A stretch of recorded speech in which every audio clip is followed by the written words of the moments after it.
Hello, John Ebrington here. I'm going to talk about my book today. Can you see it there? That's the front cover. It's called You, the Sentencer by John Ebrington. That's me, and I'm a retired probation officer. And in the book, it contains quite a lot of court reports. And the idea is you, the reader, will be deciding how that person should be sentenced based upon the report that you've read that's been written by me. All the cases that you read about are all real life cases that happened in the 1990s, but all the people's names and place names and some of the facts and details about them have been changed so that hopefully not even the people who the court reports are about will be able to recognise themselves. So do bear in mind that these are real cases, and I'm hoping that instead of just deciding everybody should go to jail, you'll come to realise that there's quite complex cases and that offenders actually come from all walks of life. And that they don't necessarily all fit one stereotype that should all go to jail.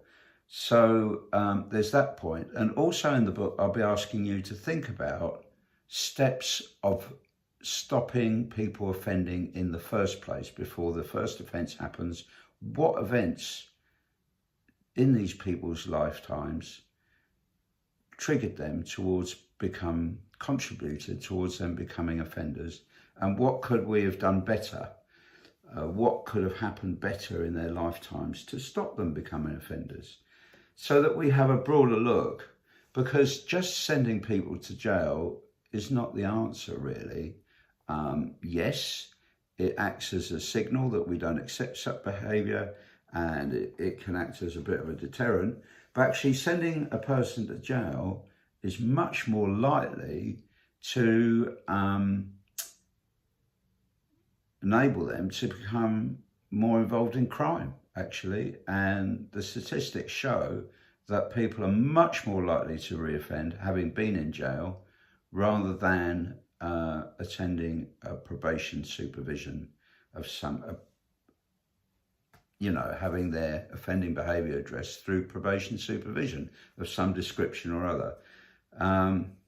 So the front cover of the book involves this lady here, and the room that you see is the waiting room of a probation office, and the woman that you see there is a grandmother. She's quite elderly.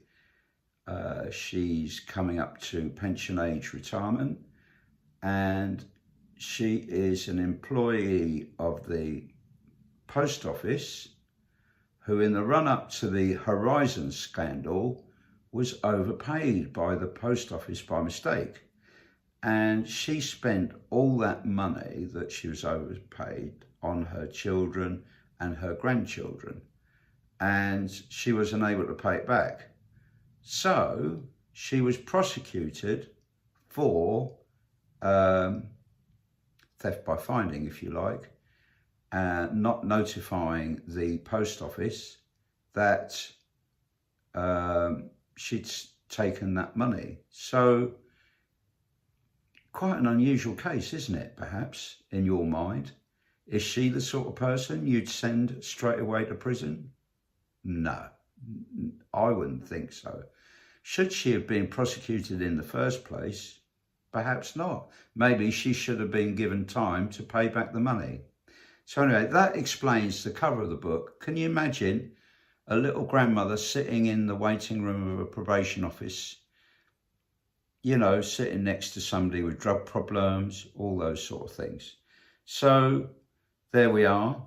I hope you enjoy reading the book, and do take care. All the very best now. Bye-bye.